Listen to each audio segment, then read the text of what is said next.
Alright. जब भी कोई क्राइम होता है तो सबसे पहले एक नॉर्मल आदमी पुलिस के पास ही जाता है।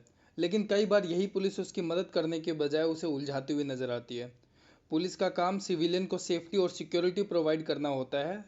तो अब हम कुछ फेमस केसेस को समझने की कोशिश करेंगे और उसके आधार पर हम ये पता लगाएंगे कि क्या पुलिस डिपार्टमेंट सच में अपना काम रेगुलरली करता है या नहीं करता है। पुलिस की एफिशिएंसी को चेक करने के लिए अब हम कुछ फेमस केसेस को रिव्यू करेंगे और उस रिव्यू से हम ये कंक्लूड करेंगे कि पुलिस की नेगेटिविटी कहाँ कहाँ पर थी। सबसे पहला केस है जिसका नाम है दिल्ली गैंगरेप निर्भया केस 2012। इस इंसिडेंट के बाद पुलिस को रेप विक्टिम और उसके दोस्त को हॉस्पिटल लेकर जाने में काफ़ी देरी हो गई थी। शायद यही बात है कि निर्भया केस में उसकी डेथ के कई कारणों में से एक कारण ये भी हो सकता है कि पुलिस की देरी। ये इंसिडेंट ये बताता है कि पुलिस डिपार्टमेंट कभी भी इंस्टेंट एक्शन नहीं करता।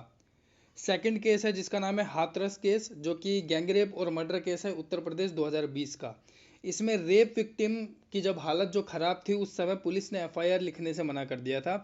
और इसके बाद जब रेप विक्टिम की डेथ हो जाती है तो पुलिस डिपार्टमेंट उस लड़की को बिना परिवार की सहमति के जला देती है किसी खुले मैदान में। इससे ये बात तो साफ है कि पुलिस लोकल सिविलियन की प्रोटेक्शन देने की बजाय पर्सनल कंफर्ट को प्रेफर ज़्यादा करता है। तीसरा सबसे फेमस केस है जिसका नाम है लखनऊ पुलिस स्टेशन के बाहर मदद की गुहार, जो कि 2021-2022 का ये केस है जिसमें पुलिस ने मदद करने से साफ मना कर दिया था। चौथा फेमस केस हम सभी लोग जानते ही हैं, कोविड लॉकडाउन, जो कि 2020 में हुआ था जिसमें पुलिस ने गरीबों पर बड़ी बेरहमी से लाठी चार्ज किया था। और कई सारे लोगों की डेथ इस वजह से भी हुई थी कि पुलिस ने उन्हें हद से ज़्यादा मार दिया था जिसके कारण उनकी डेथ हो गई थी।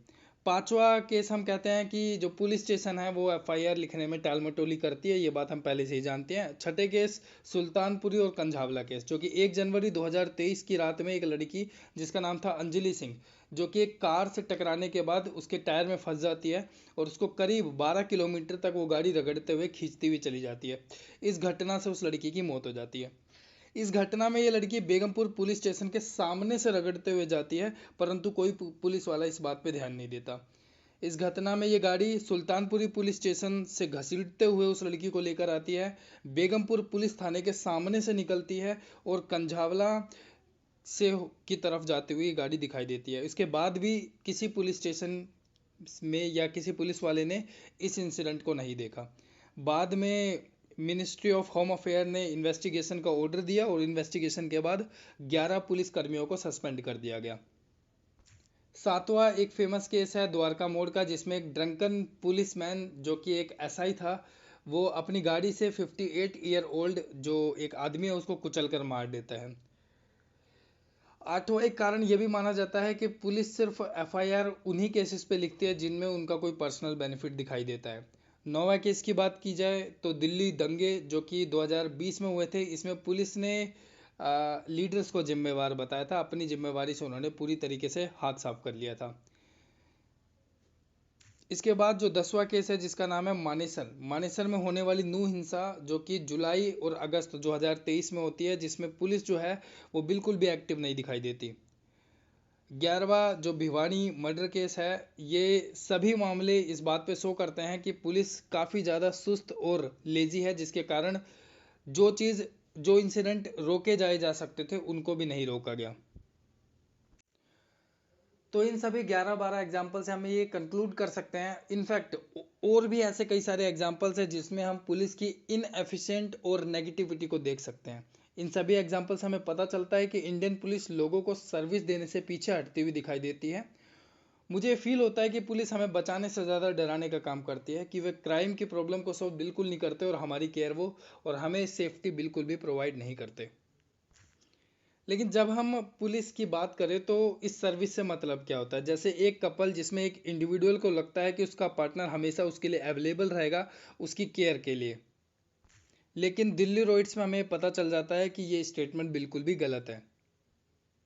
क्योंकि दिल्ली रोड्स में दिल्ली पुलिस ने कुछ ऐसे इंडिविजुअल को अरेस्ट किया था जो कि एक्चुअल में क्रिमिनल थे ही नहीं। इसके साथ साथ जिन इंडिविजुअल को अरेस्ट किया गया था वो लोकल सिविलियन थे जिन्होंने एक्चुअली में कोई क्राइम किया ही नहीं था। पुलिस डिपार्टमेंट की इस लापरवाही से आज भी दिल्ली रोड्स में मरने वाले लोगों को न्याय बिल्कुल भी नहीं मिला है। आज भी ये अपराधी और ये जो क्रिमिनल है वो खुलेआम घूम रहे हैं, जिनसे सिविलियंस को आज भी खतरा हो सकता है। सेम ऐसा ही एक इंसिडेंट मानेसर रोड्स में देखने को मिला था, जो मानेसर में नूह हिंसा हुई थी, हरियाणा, जो गुरुग्राम से टच होने वाला एरिया है। ये सभी इंसिडेंट ये शो करते हैं कि पुलिस कंसिस्टेंटली प्रॉब्लम या क्राइम को सोल्व नहीं करती, और रियलिटी में क्राइम कंट्रोल में अपने टाइम को बहुत ज़्यादा बिताती है। तो मर्डर क्राइम जो होते हैं उनको हम लोग एक सीवियर क्राइम मानते हैं। इस क्राइम का भी सॉल्यूशन ठीक तरीके से नहीं होता है, जैसे मर्डर और रेप केसेस, लाइक हाथरस और लखीमपुर खेड़ी का जो इंसिडेंट हुआ था उत्तर प्रदेश में। अगर देखा जाए तो जितनी बार ये लोग अपने आरोपों से बचते रहेंगे, उतनी ही बार ये क्राइम को कमिट करेंगे, क्योंकि ये अपने लक को हरदम एक सिक्के की तरह उछालने की कोशिश करेंगे।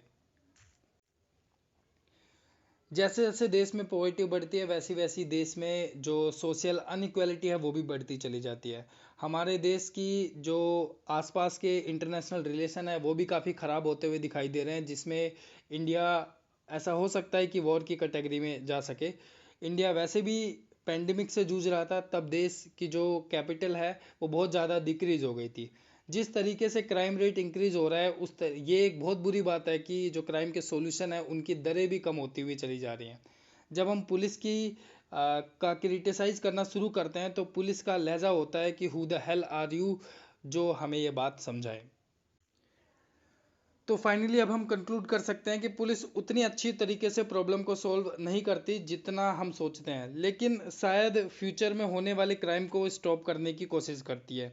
ये कहना भी बहुत ज़्यादा कॉम्प्लिकेटेड हो सकता है। So it's all about the Indian police. Thank you.